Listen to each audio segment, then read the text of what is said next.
Allahümme salli ve sellim ve barik ala seyyidina Muhammedin ve ala alihi adede in'amillahi ve iftali. Euzu billahi mineşşeytanirracim. Bismillahirrahmanirrahim. Cenab-ı Hakk'ın izni inayetiyle günlerin ardından Resul-i Kibriya aleyhissalatü vesselam Efendimiz başta olmak üzere hem bütün peygamberlerin hem de bizim hayatımızdaki iman akidemizin merkezinde yer alan melekler aleminden kısa bir geçiş yapıyor olacağız. Dediğimiz gibi her birisi apayrı kitap konusu ama Allah izin verirse Siyer-i Nebi ile alakalı olanları hele ki şu yaratılış işin başındayken biraz anlamakta fayda var. Çünkü o 4 büyük melekeden bahsedeceğiz şimdi. Cebrail aleyhisselam ile başlıyoruz söze. Onun yaratılışı elbette bundan önce anlattığımız yaratılış sürecinin içinde. Makam-ı Mahmud tarafında olduğunu beyan etmiştik. Ama bugün Allah izin verirse başlayacağımız 4 büyük meleği tanımaya gayret edeceğiz 4 gün boyunca. Efendim tam da cumartesiden pazara geçerken yani o yaratılışın ilk başladığı andan bahsediyoruz yine.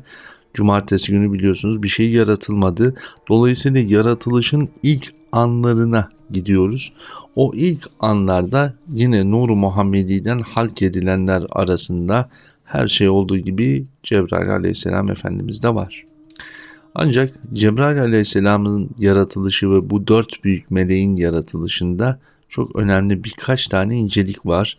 Bu incelikler Siyer-i Nebi'de Resul-i Kibriya aleyhissalatü vesselamın hem kıymetini hem üstünlüğünü hem de onunla bütün varlık arasındaki ilişkinin değerini anlamak için bizlere çok önemli bir alan açıyor. Bu 4 tane büyük meleğin özellikle enerjilerini almış oldukları ana makam Makamı Mahmud'dur efendim.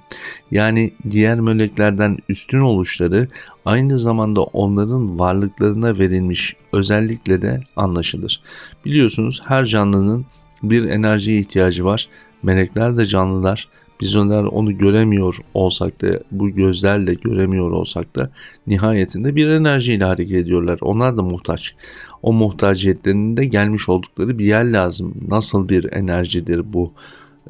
Melekleri anlamak için söylemek gerekirse bir enerjiye ihtiyacımız var. Bu enerji Allah Resulü'nün ulaşmasını niyaz ettiğimiz ve başlı başına bir ders olarak işlediğimiz Makamı Mahmud ile ilişkilidir. Nur-u Muhammedi aleyhissalatü vesselam'dan çıkan hiçliğin ilk nurundan Cebrail aleyhisselam yaratılmıştır.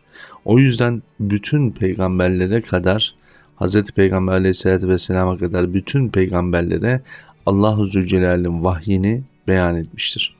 Dolayısıyla bütün melekler o Makam-ı Mahmud'un gölgesinden Sidretül Münteha'ya inerken yaratılmıştır. Yani geriye kalan ne kadar büyük melek varsa ki çok büyük melekler 4 tanesi Kur'an-ı Azimüşşan'da net bir şekilde anlıyoruz ama meleklerin sayısı Allahu alem. Bunların arasında meşhur olanları var elbette çeşitli kitaplarda. Resul-i Kibriya aleyhissalatü vesselamın da anlatmış olduğu hadis-i şeriflerde efendim sağımızdaki solumuzdaki melekler kiram-ı katibin olarak efendim sorgu sual melekleri vesaire. Bu yaratılan meleklerse Nur-u Muhammedi'den halk edilmiş Cebrail aleyhisselamın Makam-ı Mahmud'un gölgesinden Sidretül Münteha'ya iniş aşamasında hasıl olmuştur. Zaten tüm anlattığımız yaratılışın serüveninde Makam-ı Mahmud'un gölgesindedir. Cebrail aleyhisselamı tanımlamak için apayrı bir ders konusudur.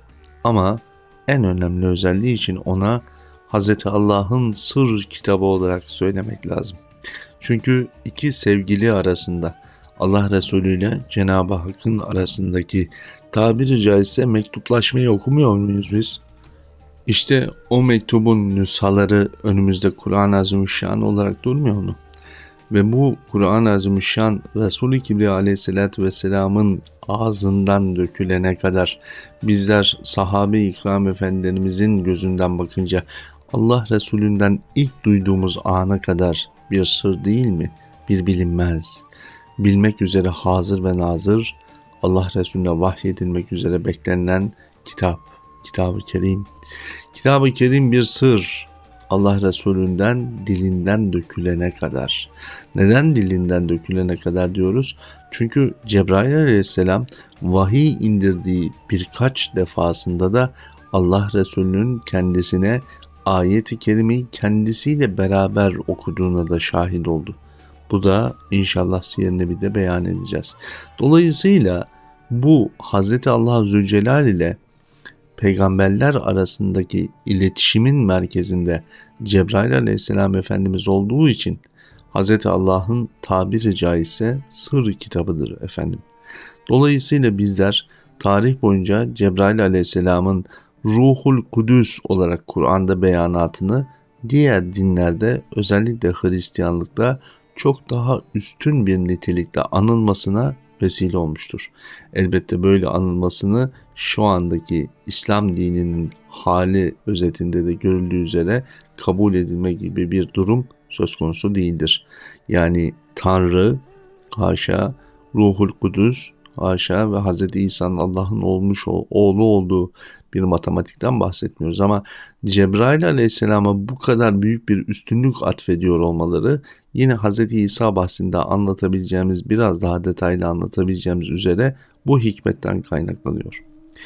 Cebrail aleyhisselam elbette bütün peygamberlere yakın olmuş, çünkü her birisine vahyi inzal etmiş, bazen de onlara dostluk, arkadaşlık, yarenlik etmiş. Bu yarenliği sürecinde de öyle kolay değil. Her bir peygamberin başından geçen olaylarda Allah-u Zülcelal'in görevlisi olarak o peygambere yardıma da koşmuş. Tıpkı Yusuf aleyhisselamı kuyudan çıkarmak üzere gittiğinde Hz. İbrahim Efendimizin ateşe atılması üzerine Hz. Peygamber aleyhissalatü vesselamın meşhur ve bütün kitaplarda beyan edilen o Uhud'da dişinin şehit edilmesi anıyla ilişkiliydi. Ama bütün bu anların bir inceliği var. Hangi peygamberi kurtarmaya gitse Cebrail aleyhisselam Allah-u Zülcelal'in Rabbinin adıyla ve Hz. Peygamber'in nidasıyla seslenirdi. Ve şöyle derdi: Ya Rabbi, senin adınla başlıyorum. Bana sevdiğin Ahmet hürmetine yardım et. Şüphesiz sen aziz ve celil olansın. Efendim, bu sonda söylediğimiz aziz ve celil esma-i şerifeleri her bir peygamber için ayrı ayrı söylenmiştir. Bu söylediğimiz aziz ve celil esmalarını Hz. İsa Efendimiz'i çarmıha gelmek istediklerinde ona Allah-u Zülcelal'in emrini söylemek üzere gitmişlerdir. Ve bu sözlerle hareket ederek gökten inmişlerdir. Yani Hz. Peygamber'e gelene kadar da Cebrail aleyhisselam büyük melekler yapacakları işleri de Rabbine nida ettiler. Ama aynı Hz. Adem Efendimizin tövbesinde nasıl ki Resul-i Kibriya aleyhissalatü vesselamın adını anarak onun hürmetinden, ona olan sevgisinden bahsettiyse, bu büyük melekler de Hz. Allah-u Zülcelal'in sevgisinin hürmetini beyan ettiler. İşte bu sevginin biraz dozunu kaçırıp haşa Hz. Peygamber'in de Allah-u Zülcelal gibi bir takım özelliklere yaratıcı, yapıcı, fiil değiştirebileceği zatıyla mümkün olduğunu düşünen din mensupları o dinlerin muharref edilebilme hakkı uğrunda o dini muharref etmiş oldular. Bu hakikati iyi anlamak gerekiyor. Tüm peygamberlere de Cebrail aleyhisselam Allah Resulü sallallahu aleyhi ve sellem Efendimiz'e anlatmışlardır. Çünkü bütün peygamberler kendilerine ait olan bir bilgiyle beraber Cebrail aleyhisselama "Ya Cebrail, anlat Ahmet'i" diyorlardı. Tabii ki her dönemde farklı bir isimle karşılaşıyor olacağız. Farklı isimlerle de anıldı ama bu en yakın dönemde Ahmet isminin özellikle Hz. İsa Efendimiz tarafından tekraren ve tekraren beyan edilir olması onun diğer kitaplarda da hep Ahmet olarak geçtiği bilincini doğurdu ama pek çok kitapta farklı isimlerle anıldı Resul-i Kibriya aleyhissalatü vesselam Efendimiz. Efendim, Cebrail aleyhisselam tabii ki en büyük hasretini Allah Resulüne vahiy indirecek ana dair yaşadı. Çünkü her peygambere yardıma koşarken Nihayetinde hep Allah Resulü'nün adını söylüyor ama henüz onun bedeniyle karşılaşmış değil, henüz ona Cenab-ı Hakk'ın biraz önce beyan ettiğimiz sırrı ilahisinden dile düşecek vahyi henüz inzal etmiş değil. Dolayısıyla Hz. Cebrail aleyhisselam Resul-i Kibriya aleyhisselatü vesselam'ı göreceği ana kadar büyük bir hasret çekmişti. Bu hasreti Kalu Bela'da, cennette, Hz. Adem ile Medine'de yoğun bir şekilde hissetti. Ve her birisinde de Allah-u Zülcelal'e Resul-i Kibriya aleyhissalatü vesselam ile buluşma anının ne zaman olabilirliğine dair dualarda bulunmuştu. Bu duaların her birisinde Allah Resulü'nü anmıştı ki Makam-ı Mahmud bölümünde nasıl andığını beyan etmiştik.